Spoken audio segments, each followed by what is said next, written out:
Inside the Detroit headquarters of Stratton Dynamics, a leading automotive tech firm, the main conference room resembled more of a high-stakes theater than a lab. At the center stood a gleaming V12 engine, a multi-million-dollar prototype that refused to start despite endless trials. Tension hung thick in the air. Marshall Greystone, CEO of Stratton Dynamics, tall, silver-haired, with a posture forged in boardrooms and battlefields, watched silently as his top engineers muttered theories and excuses. His frustration, though unspoken, was visible in every clenched jaw and every hastily wiped brow. From the corner of the room, Maren Whitaker, a janitor, stood quietly with a mop in hand. Beside him, his teenage daughter waited, a worn-out school bag slung over one shoulder. She was petite, her brown eyes scanning the engine with quiet intensity, almost like she could hear it whisper. Marshall caught sight of them and smirked. "Maybe we should ask Henry's daughter here how to fix it," he said with biting sarcasm. The room erupted in laughter. The suggestion, of course, was absurd. But then, he added, still grinning, "Tell you what. If she can fix it, I'll pay for her scholarship.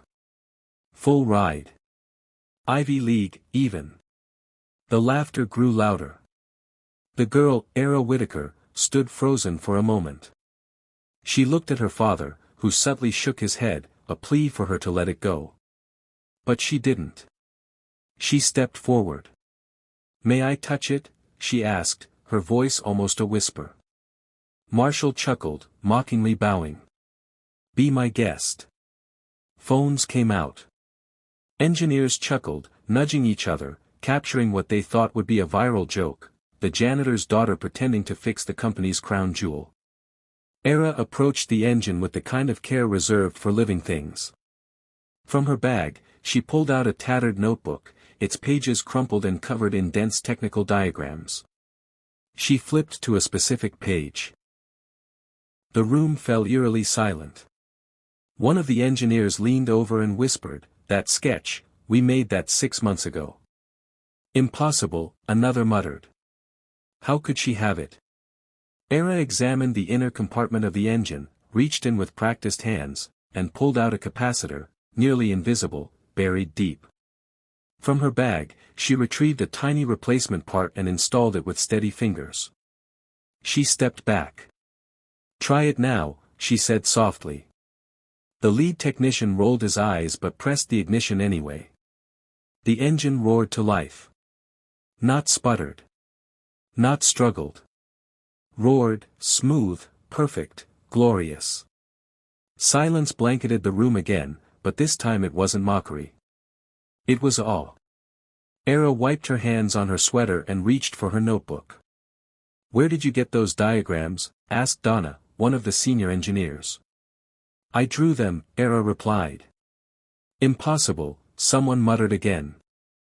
"I didn't reverse engineer your design," she said, flipping to another page. "You reverse engineered mine." She pointed to the date on the corner of the page, 3 years ago. Marshall snatched the notebook and flipped through it. Page after page of advanced mathematical models, detailed blueprints, fluid dynamics, all annotated in precise handwriting. "You were 13, he said under his breath. "I never said I designed this engine," Ara answered. "I said I built something better. And you stole it." Henry stepped forward, his hand resting gently on his daughter's shoulder. "That's enough," he whispered. "No," Marshall snapped. "You're not going anywhere. Are you detaining us?" Ara asked, locking eyes with him, unflinching. Marshall faltered, caught off guard by her intensity. Henry spoke, voice even. "Years ago, a woman worked here.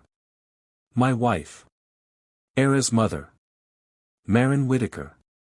Marshall stiffened. "She built this engine from scratch," Henry continued. "But when she realized her work was being stolen, she threatened to go public. A week later, there was an accident. But I never believed it. I took Ara and disappeared." The room stilled. Whispers broke out. Memories stirred. "You're Maren's daughter?" Donna asked, stepping closer. Ara nodded. I knew her, another voice said from the back. She was brilliant. Marshall's face was pale. You think this little stunt will win you anything? Ara smiled, calm and collected. You know what truth does? It wakes people up. And you're awake now, aren't you? One by one, engineers dropped their ID badges on the floor. Donna. Leonard. Then more. The room shifted, allegiance turned. You think the world will believe you? Marshall spat. Ara lifted her phone. I recorded everything. The mockery. The malfunction. The fix. The truth. Within hours, the video had gone viral. News outlets lit up with headlines, the genius they buried. The daughter who rose. The path of the truthful is rarely straight ***. Stratton employees stood frozen before their monitors as networks aired the story non-stop. Marshall locked himself in his office with a legal team, shouting denials, making threats. Too late. When federal agents walked into the building, no one stopped them.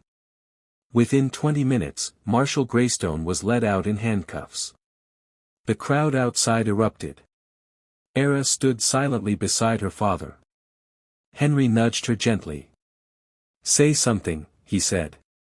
She stepped forward. Cameras turned toward her. My mother tried to build something beautiful, she said, her voice steady. And some tried to bury her work. But truth doesn't stay buried. It rises. Even if it takes years. Even if it takes a daughter. A black limousine pulled up just then. A graceful elderly woman stepped out, draped in an emerald coat, her silver hair flowing. Ara, she said. Yes. I'm your grandmother, Olivia said softly. I've kept everything. Everything Maren left behind. Ara reached out and held her hand. For the first time, she didn't feel alone. Another figure approached, Caleb Rohr, director of a new federal initiative on scientific ethics. He handed her a folder. What's this? She asked. Justice, he said. We're launching the Whitaker program. It'll protect and fund young inventors. You'll chair the advisory board. Tears welled in Ara's eyes. This wasn't revenge. It was restoration. That night, in a small community center, Ara played her violin. Every note carried her mother's memory, every phrase echoed a truth long denied. No one clapped when she finished. They simply sat in reverent silence. Outside, across Detroit's skyline, a billboard lit up, showing a mother and daughter. Together.